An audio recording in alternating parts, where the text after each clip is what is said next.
pelayanan publik di Jawa Timur ini ya semakin tahun menurut saya ya semakin baik ya. Karena dari sisi evaluasi terus kita lakukan agar benar-benar memberikan pelayanan publik yang prima. Ya, jadi untuk pelayanan publik di Komisi C, mitra kita lah adalah DPMPTSP, Dinas Penanaman Modal dan Perizinan Terpadu Satu Pintu. Ya, mereka yang beraktivitas hari ini dan memang izinnya belum turun atau masih dalam proses, tapi mereka sudah melakukan aktivitas pertambangan, ya mereka harus tetap membayar pajak. Tetap membayar pajak karena sudah ada nilai ekonomi. Tapi dengan satu syarat, ya, baik penambang maupun pemerintah ini harus bagaimana mempercepat penyelesaian dari izin tersebut.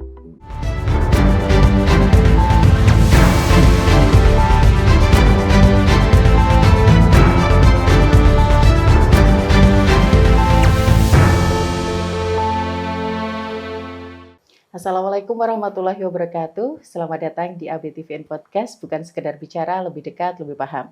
Nah, untuk episode kali ini kita mau membahas soal reformasi pelayanan publik dari wacana ke dampak nyata. Kalau kita ngobrolin pelayanan publik, ini adalah wajah utama pemerintah di mata masyarakat, bagaimana pelayanan publik ini bisa mempermudah masyarakat mengurus mulai dari perizinan, kemudian juga identitas dan lain sebagainya. Dan tentu reformasi ini bukan lagi sekedar jargon, tapi kebutuhan mendesak untuk menghadapi kompetisi investasi antar provinsi dan meningkatkan kepercayaan masyarakat.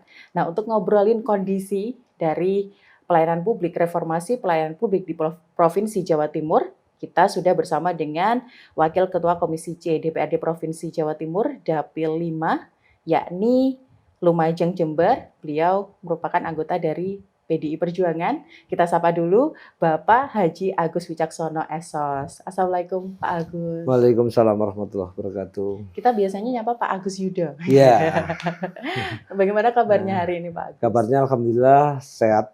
Sehat semangat. Ya, semangat. Masih sama dengan rutinitas yang sangat padat dari pagi sampai malam lagi. Ya masih. Memang yaitu apa ya? Ya yang harus aktivitas yang harus kita lakukan setiap saat sebagai wakil rakyat gitu. Betul. Ya.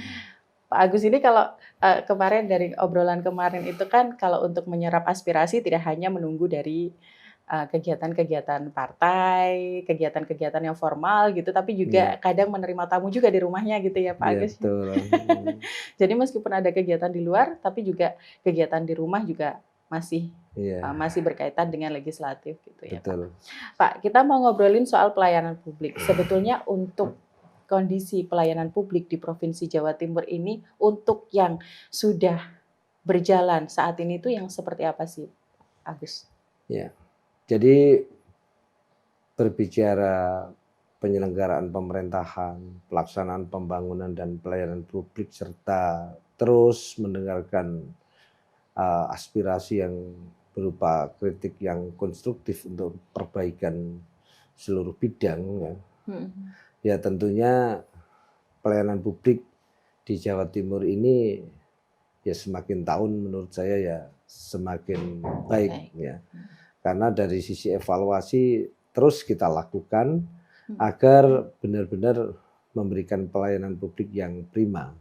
Artinya prima yaitu ada percepatan ya dalam memberikan pelayanan publik berkaitan dengan waktu ya. Terus harus dilakukan transparan dan akuntabel ya. Dan tentunya ini dampaknya luas bagi baik pendapatan maupun pertumbuhan ekonomi di Jawa Timur. Kalau pelayanan publik di tupoksinya Pak Agus di Komisi C itu yang terfokus pada Komisi C itu yang bagian yang mana? Kalau kita tahu kan pelayanan publik banyak banget nih ya. Betul. Mulai dari mungkin perizinan usaha, terus kemudian juga pengurusan identitas dan lain sebagainya, kayak gitu kan Pak? Ya, jadi untuk pelayanan publik di Komisi C, mitra kita lah adalah DPMPTSP, Dinas Penanaman Modal dan perizinan terpadu satu pintu. Iya. Itu ya sinerginya langsung Iya, ya. jadi lebih pada bidang usaha. Bidang usaha berarti perizinan. Iya, perizinan itu bisa pabrik, UMKM atau pertambangan. Pertambangan. Yang paling sulit adalah pertambangan pasti ya. Masih Iya, ada kompetisi. itu paling sulit. Paling sulit. Gimana Pak? Maksudnya kita tahu ya bahwasanya pertambangan di Provinsi Jawa Timur itu kan banyak sekali ya. Apalagi yang galian C ini kan bukan rahasia lagi kalau banyak juga yang masih belum mengurusin perizinan, begitu ya. Ini sebetulnya yang terjadi pada mereka enggan melakukan ataupun mengurus perizinan itu karena apa sih Pak? Iya. Jadi ini berkaitan dengan perizinan ya. Sebenarnya 38 kabupaten kota itu berkaitan dengan Undang-Undang Nomor 1 Tahun 2002 di mana muncul opsi pajak MPLB ya. Maka kami mengundang UPT pengelolaan pajak dari Provinsi Jawa Timur maupun Bapenda yang ada di kabupaten kota.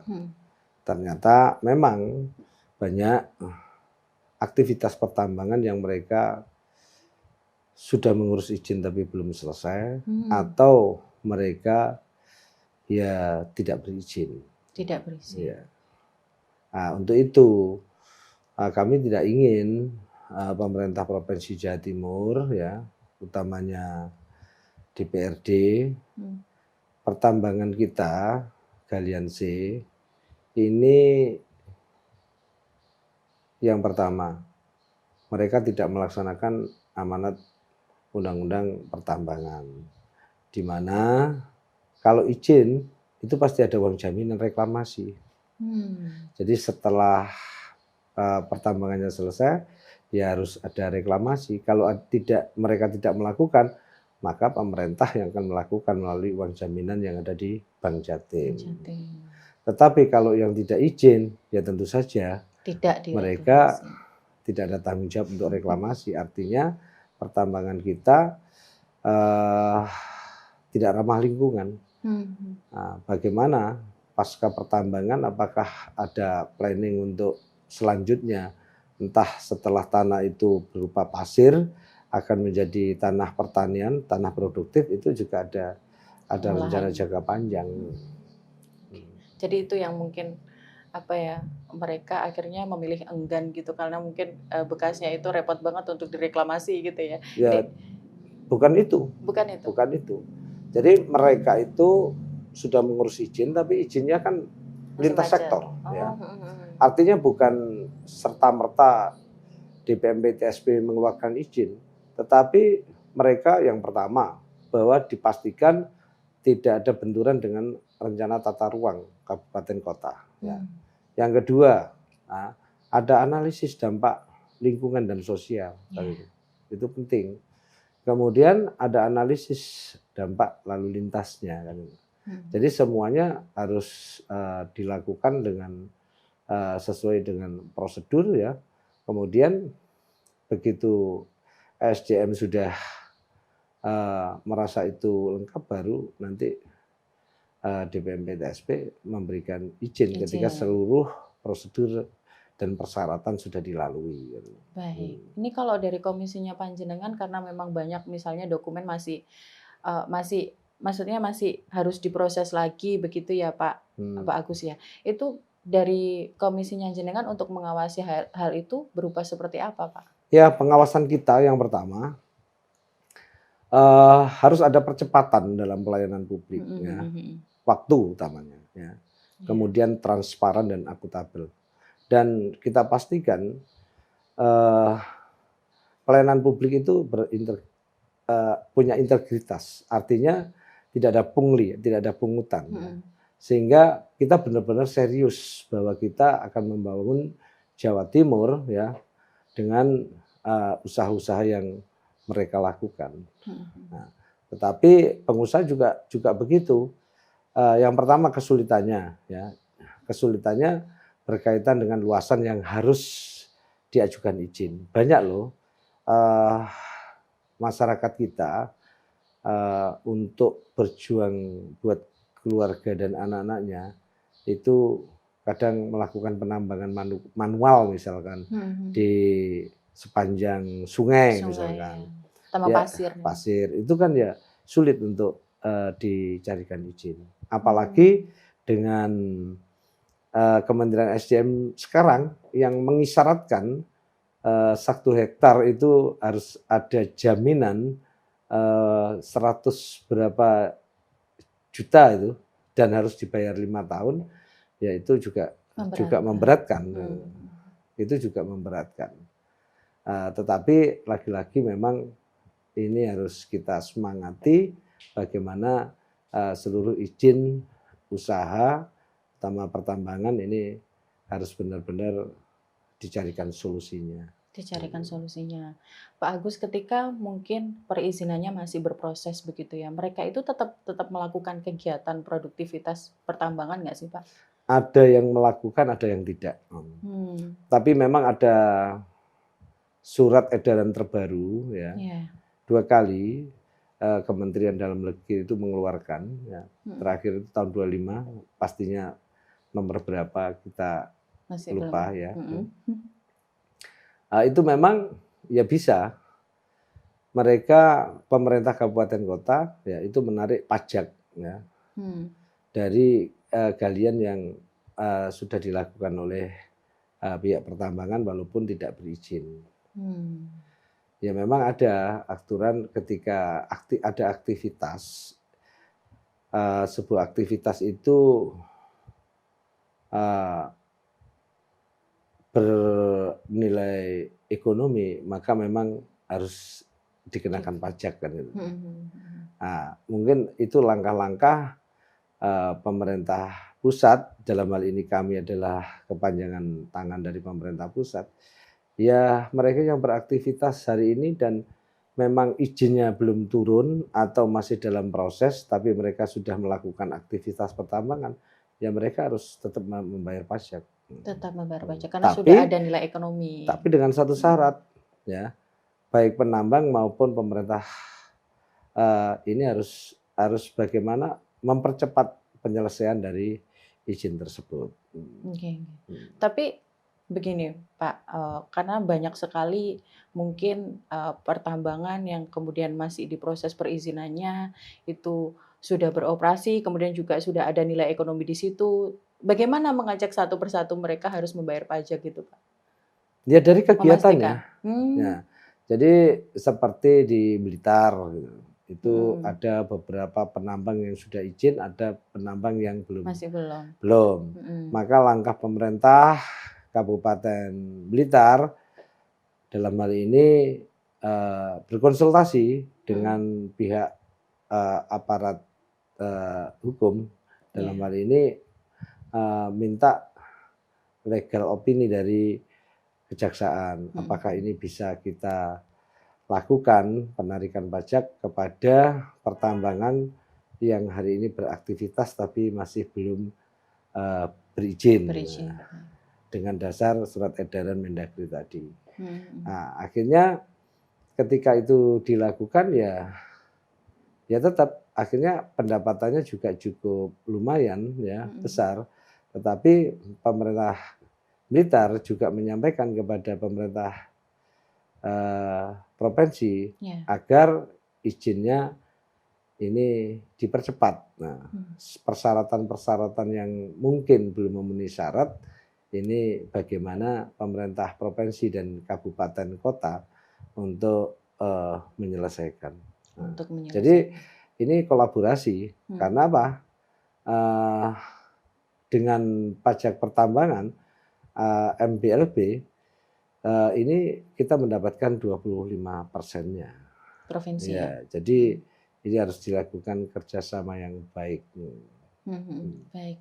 Pak, itu tadi kan soal pertambangan ya. Tapi kalau untuk komisinya Panjenengan tadi kan disebutkan juga usaha. Berarti ini masuk termasuk UMKM juga ya? Iya. Nah, itu untuk dalam proses mereka untuk perizinan itu kan di bidang usaha itu sangat penting ya. Bagaimana mereka berkembang, kemudian menarik investor untuk mengembangkan produktivitas dan sebagainya. Ini kalau kemudahannya mereka pelaku UMKM dan juga pelaku usaha ini untuk mengurus perizinan itu sekarang sudah dipermudahkah atau masih harus manual kayak dulu ya, masih harus menyiapkan dokumen banyak gitu?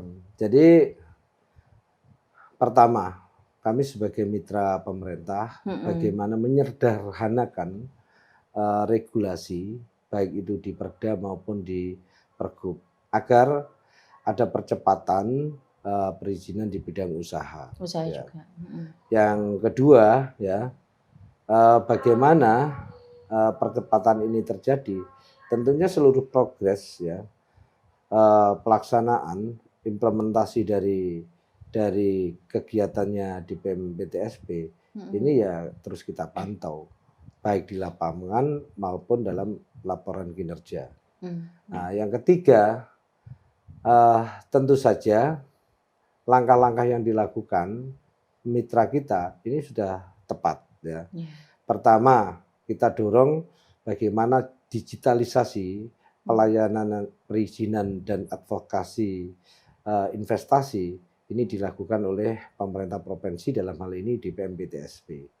Maka muncullah JOS yang namanya JOS itu Jatim Online Single Submission ya. Nah, itu adalah pelayanan perizinan ya digital ya dan sekaligus pendampingan bagi investasi di Jawa Timur. Oh, berarti itu khusus untuk usaha atau perizinan? Usaha investasi. Usaha. Kita ngomong usaha ya. Biar tidak keluar dari komisi C. Oke, jadi itu khusus untuk usaha sudah dipermudah dengan adanya website JOS ya. Tapi kan nggak semuanya ngerti ya soal aplikasi ini ya. Ya, tidak semuanya ngerti. Yang kedua, kita sudah inventarisir di 38 kabupaten kota.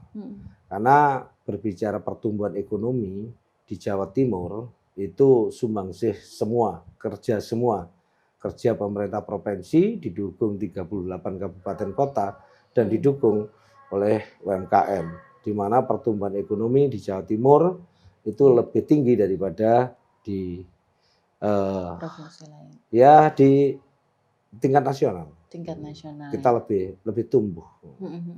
Nah, kita beberapa kali ke kabupaten kota memberikan izin gratis ya, nomor induk berusaha kepada pelaku-pelaku usaha UMKM yang punya potensi untuk kita melakukan pembinaan dan sekaligus memberikan mereka ruang kerjasama dengan pengusaha ya, agar dua-duanya saling menguntungkan. Di sisi pengusaha kebutuhan produksi bisa dipenuhi oleh UMKM, di sisi lain UMKM juga untung ada pembinaan termasuk pemasaran. Oke, jadi secara gratis kita berikan nomor induk berusaha di tiap-tiap kabupaten kota. Jadi kalau misalnya disimpulkan untuk pelaku usaha ini sebetulnya dari provinsi cukup dipermudah ya daripada yang di pertambangan itu tadi memang untuk perizinan prosesnya masih sangat panjang gitu kan. Karena kemudahan itu kemudian ada website khusus juga untuk pelaku usaha ini, kesadaran mereka untuk melakukan perizinan itu sudah bagus belum sih Pak di Jawa Timur? Ya ada perbaikan dengan adanya JOS ini. Yang pertama iklim investasi juga tumbuh, kepercayaan investor terhadap pemerintah provinsi dan di 38 kabupaten kota ini terus meningkat. Makanya kita juga punya program KLIK ya, klinik investasi. Kita undang kepala daerah, termasuk jajaran Forkopimdanya, termasuk DPMPTSP kabupaten kota, pariwisata, termasuk bidang-bidang yang lain, sektor-sektor yang lain, termasuk pengusaha, baik itu dalam kota, dalam provinsi maupun pemodal asing. Itu kita undang bahwa ini loh potretnya kabupaten kota ini yang bisa investor itu menanamkan modal di Jawa Timur. Karena Jawa Timur ini sangat diminati berbicara investasi. Yang pertama, dari 42 juta jiwa, 22 juta itu angka partisipasi kerja itu tinggi. Artinya warga Jawa Timur itu semangat kerjanya tinggi dan mohon maaf, gaji juga jauh daripada Jawa Barat maupun DKI. Yang kedua, ikor kita itu rendah daripada kita bandingkan di ikor nasional. Jadi incremental capital output ratio itu rendah, sehingga ketika ada investasi di Jawa Timur itu dampak pertumbuhan ekonominya itu sangat luar biasa. Sehingga itu akan memajukan usahanya, investasinya. Jadi lebih tertarik di situ. Jadi klik ini kita di kabupaten kota, kita potret seluruh potensi-potensi yang ada di kabupaten kota, mana yang harus dikerjasamakan dengan pengusaha itu entah dalam kota, dalam provinsi maupun luar negeri. Ini karena kita ngobrolin UMKM ya, kalau di dapilnya panjenengan di Lumajang itu kondisinya bagaimana Pak? Maksudnya apakah mereka juga cukup mempunyai ruang khusus, kemudahan yang khusus juga untuk mengembangkan UMKM di sana? Sangat ya. Seperti apa Pak? Jadi pemerintah Provinsi Jawa Timur ya, karena kita membuat rencana program jangka menengah itu harus sinergi dengan rencana program pemerintah pusat dan pemerintah daerah, sehingga kepentingan seluruh program nasional harus didukung program provinsi dan kabupaten kota. Salah satunya bagaimana menumbuh kembangkan UMKM agar masyarakat kita tangguh dan mandiri secara ekonomi dengan usahanya, maka program itu menjadi program prioritas di Jawa Timur. Bagaimana kita memberikan binaan, penguatan modal di UMKM kita agar UMKM kita terus tumbuh. Karena itu salah satu penyemangat PAD ya waktu itu ya. Monggo Pak Agus Yudo, monggo disampaikan ini sudah disiapkan spesial oleh kru kami. Nyeruput kopi dulu kopi dulu. Kalau saya kopi bening Pak. Saya tidak ngopi. Tapi senang saya dengan kopinya ABTV. ABTV spesial itu mbaknya dari Tulungagung, kebetulan yang buat Tulungagung ya. Ya, dari Tulungagung yang bikin, tangan orang Tulungagung. Pak, tadi kan beberapa kali sudah dibahas, meskipun ini masih dalam soal perizinan ya. Soal digitalisasi ini kan cukup mempermudah sebetulnya. Tapi saya mau meminta pendapat dari Pak Agus Yudo. Ketika ada digitalisasi pelayanan publik, ini kan mempermudah. Sekali lagi saya ucapkan adalah mempermudah. Tapi di setiap daerah itu ada ketimpangan, Pak. Jadi misalnya di kota itu sudah menerapkan digitalisasi, jadi misalnya harus mengurus KTP, SIM dan lain sebagainya, itu langsung bisa jadi dan bisa dikirimkan ke alamat yang tertera begitu. Tapi di kabupatennya yang sangat luas itu harus tatap muka atau datang ke kantornya langsung begitu. Misalnya di Samsat atau di kantor tertentu yang memang disesuaikan begitu ya Pak Agus Yudo. Ini panjenengan melihat kondisi seperti ini? Jangan lihat, kalau topiknya begitu saya bisa pindah itu di Komisi A. Saya ngomong SIM, ngomong apa? Pelayanan publik bidang usaha saja. Bidang usaha saja. Ya, karena itu bidang saya. Kalau saya jawab bisa, tapi ya berubah nanti topiknya. Karena arah kita adalah pertumbuhan ekonomi, ya, iklim investasi, muaranya pada kesejahteraan. Oke. Ya. Itu kan kalau dari perizinan UMKM ya Pak ya, perizinan UMKM itu kan sudah dipermudah dengan digitalisasi, terus juga untuk tidak apa-apa, ketimpangan tadi saya jawab, tapi jangan ngomong SIM dan sebagainya ya. Oh enggak. Ya. Berarti ini ketimpangan karena arahnya bukan kita itu nanti Komisi A. Ketimpangan soal perizinan berarti ya? Ketimpangan soal perizinan. Di sana sudah melakukan digitalisasi, di lainnya belum. Sinkronisasi ya, ini perlu dilakukan. Jadi berbicara digitalisasi harus terintegrasi antara kabupaten kota. Ya, sehingga tidak ada penjelasan yang berbeda, sehingga tidak ada tumpang tindih kewenangan, maka itu akan mempermudah para pelaku usaha untuk mengurus izin. Jadi berbicara pelaku usaha, berbicara iklim investasi, yang pertama kepercayaan terhadap pemerintah, yang yaitu tadi bagaimana aturannya, ya. Aturannya jelas, ada kepastian hukum. Yang kedua, stabilisasi regulasi, tidak berubah-ubah sehingga tidak ada penyesuaian ketika usaha itu berjalan.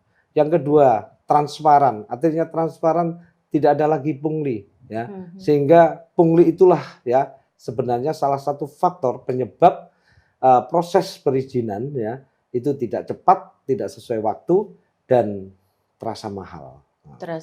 Dan pungli itu masih terjadi sampai detik ini. Ya ada, tapi itu oknum. Maka tentunya kami mendorong bahwa seluruh pelayanan publik ini harus dijalankan secara transparan, akuntabel dan berintegrasi ya, punya kejujuran. Ya. Itu ya. Oke. Kalau pelayanan publik itu sebetulnya kan untuk Komisi C, kalau kita pikir nggak cuma hanya perizinan aja ya, misalnya kayak ada pembayaran pajak dan lain sebagainya, itu kan juga terintegrasi dengan pelayanan publik begitu ya Pak ya. Kalau untuk pembayaran pajak sekarang itu apakah sudah penuh di setiap daerah di Provinsi Jawa Timur itu sudah melakukan digitalisasi Pak? Iya, sebagian sudah dilakukan digitalisasi, sebagian masih dalam proses untuk menuju digitalisasi. Untuk menuju, berarti sudah ada proses ya Pak ya? Sudah ada proses. Di dapilnya Panjenengan? Kalau di kita ya sudah semuanya tidak 100% digitalisasi, tetapi ada hal-hal tertentu pelaku usaha ini harus tatap muka. Harus tatap muka, masih ada berarti ya? Iya masih ada, artinya ada persyaratan yang harus dilakukan. Oke, ini menurut Pak Agus Yudo ya, sebagai anggota Komisi Wakil Ketua Komisi C ini, indikator bahwa suatu pelayanan publik ini di Provinsi Jawa Timur ini sudah menuju dampak nyata itu yang seperti apa Pak? Terlihat seperti apa? Jadi yang pertama sudah saya sampaikan, dampak nyata dari pelayanan publik yang dilakukan oleh pemerintah Provinsi Jawa Timur ya. Yang pertama kepercayaan tumbuh dari pelaku usaha maupun investor ya. Iklim investasi kita luar biasa ya. Dan itu dampaknya adalah pertumbuhan ekonomi. Pertumbuhan ekonomi kita melebihi nasional dan itu salah satu ya bentuk nyata bahwa pelayanan publik di Jawa Timur ini cukup baik. Cukup baik. Yang kedua, penghargaan. Penghargaan dari pemerintah pusat berkaitan dengan pelayanan publik yang dilakukan oleh pemerintah provinsi ini mendapatkan apresiasi penghargaan dari pemerintah pusat. Baik, Pak. Ini mungkin karena sudah menuju ke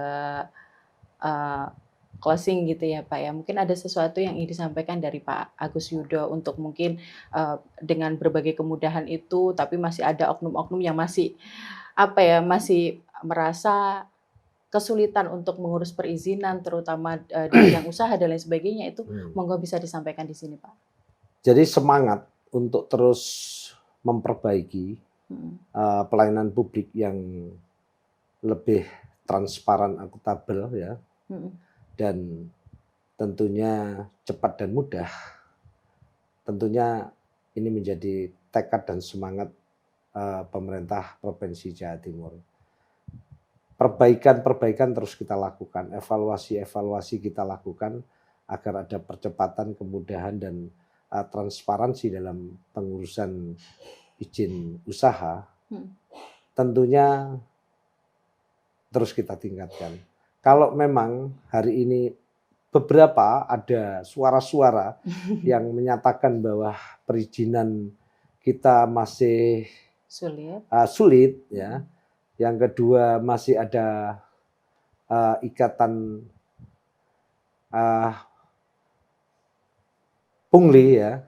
Ya tentu saja itu adalah tantangan bagi kami yang harus kita jawab, karena kesulitannya ternyata ketika kami terakhir mengumpulkan 8 kabupaten di Bakorwil Madiun kemarin, Pacitan, Ponorogo, Tulungagung, Ngawi, Madiun, ternyata setelah kita kumpulkan, kita undang SDM, DPM PTSP dan beberapa yang berkaitan dengan izin, salah satunya pertambangan, ya belum ada penjelasan secara total baik dari pemerintah kabupaten kota ya maupun pemerintah provinsi, sehingga terasa diambang-ambingkan bahwa aturannya begini, yang di sini begini. Maka sinkronisasi, kolaborasi yang baik ini harus ditingkatkan sehingga pelaku usaha ada kepastian hukum ya. Kemudian dalam mengurus sesuai prosedur dan persyaratan ini bisa disiapkan sehingga prosesnya bisa cepat dan sekali lagi transparan, tidak ada pungutan. Oke, baik. Terima kasih Pak Agus Yudo. Sama-sama. Waktunya hari ini sudah mau ngobrol lagi bareng saya dan juga bareng tim ABTVN Podcast. Semoga apa yang disampaikan Pak Agus bisa mengena, bisa membuka kesadaran mereka untuk taat, untuk mengurus perizinan dan lain sebagainya. Begitu Pak Agus ya. Semoga di lain kesempatan kita bisa ngobrol lagi. Dengan senang hati. Dengan senang hati. Baik, itulah tadi perbincangan kita bersama dengan Wakil Ketua Komisi C DPRD Provinsi Jawa Timur Dapil 5 Membawai Lumajang Jember dari fraksi PDI Perjuangan, yakni Bapak Haji Agus Wicaksono SOS. Saya Eva Danika pamit. Wassalamualaikum warahmatullahi wabarakatuh. Waalaikumsalam warahmatullahi wabarakatuh.